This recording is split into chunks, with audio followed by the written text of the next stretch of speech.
पितृपक्ष के दौरान पितरों की संतुष्टि के लिए कुछ खास परिस्थितियों में महिलाओं को भी विधि पूर्वक श्राद्ध करने का अधिकार प्राप्त है। गरुड़ पुराण में बताया गया है कि पति, पिता या कुल में कोई पुरुष सदस्य नहीं होने या उसके होने पर भी यदि वह श्राद्ध कर्म कर पाने की स्थिति में नहीं हो तो महिला श्राद्ध कर सकती है। इस पुराण में यह भी कहा गया है कि यदि घर में कोई वृद्ध महिला हो तो युवा महिला से पहले श्राद्ध कर्म का अधिकार उसका ही होगा।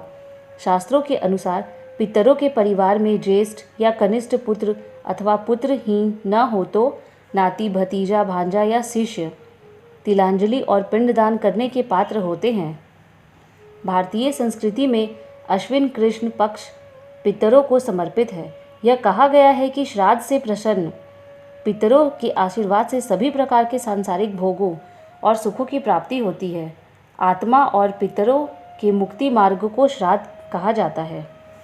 मान्यता यह भी है कि जो श्रद्धापूर्वक किया जाए वही श्राद्ध है। पितृगण भोजन नहीं बल्कि श्रद्धा के भूखे होते हैं। वे इतने दयालु होते हैं कि यदि श्राद्ध करने के लिए पास में कुछ भी ना हो तो भी दक्षिण दिशा की ओर मुख करके आंसू बहा देने भर से ही वे तृप्त हो जाते हैं। विधान है कि 16 दिन के पितृपक्ष के में व्यक्ति को पूर्ण ब्रह्मचर्य और शुद्ध आचरण और पवित्र विचार रखना चाहिए। गरुड़ पुराण के अनुसार पितृपक्ष के दौरान अमावस्या के दिन पितृगण वायु के रूप में घर के दरवाजे पर दस्तक देते हैं। वे अपने स्वजनों से श्राद्ध की इच्छा रखते हैं और उससे तृप्त होना चाहते हैं, लेकिन सूर्यास्त के बाद यदि वे निराश होकर लौटते हैं तो श्राप देकर जाते हैं। श्रद्धापूर्वक श्राद्ध किए जाने पर पितर वर्ष भर तृप्त रहते हैं और उनकी प्रसन्नता से वंशजों को दीर्घायु, संतति, धन, विद्या, सुख एवं मोक्ष की प्राप्ति होती है। जो श्राद्ध नहीं कर पाते उनके कारण पितरों को कष्ट उठाने पड़ते हैं। गीता में लिखा है कि यज्ञ करने से देवता के संतुष्ट होने पर व्यक्ति उन्नति करता है, लेकिन श्राद्ध नहीं करने पर पितर कुपित हो जाते हैं और श्राप देते हैं। ब्रह्म पुराण में और गरुड़ पुराण के अनुसार श्राद्ध पक्ष में पितर की तिथि आने पर जब उन्हें अपना भोजन नहीं मिलता तो वे क्रुद्ध होकर श्राप देते हैं, जिससे परिवार में मति, रीति, प्रीति और बुद्धि और लक्ष्मी का विनाश होता है।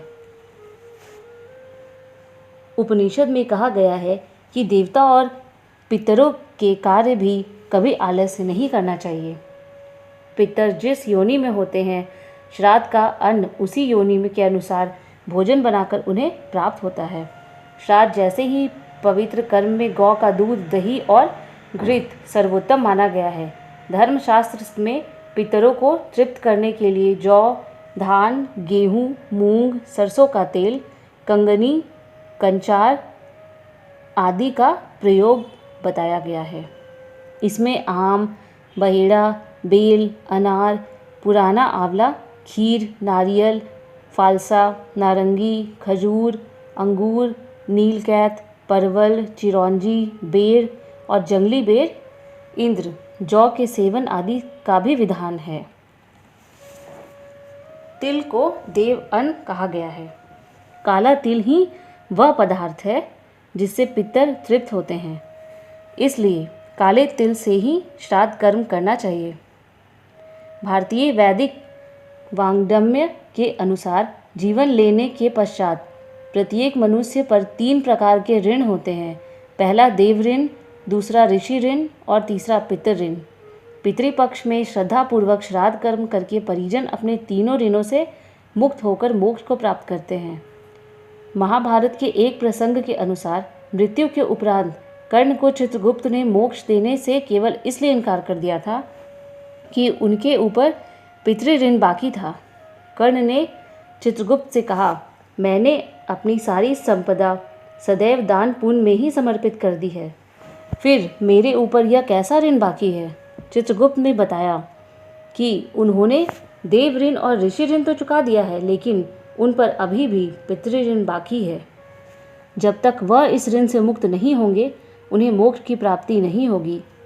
धर्मराज ने कर्ण को यह व्यवस्था दी कि वह 16 दिन के लिए पुनः पृथ्वी पर जाकर और ज्ञात और अज्ञात पितरों का श्राद्ध तर्पण कर पिंडदान विधि एवं श्रद्धापूर्वक करें। तभी उन्हें मोक्ष मिलेगा।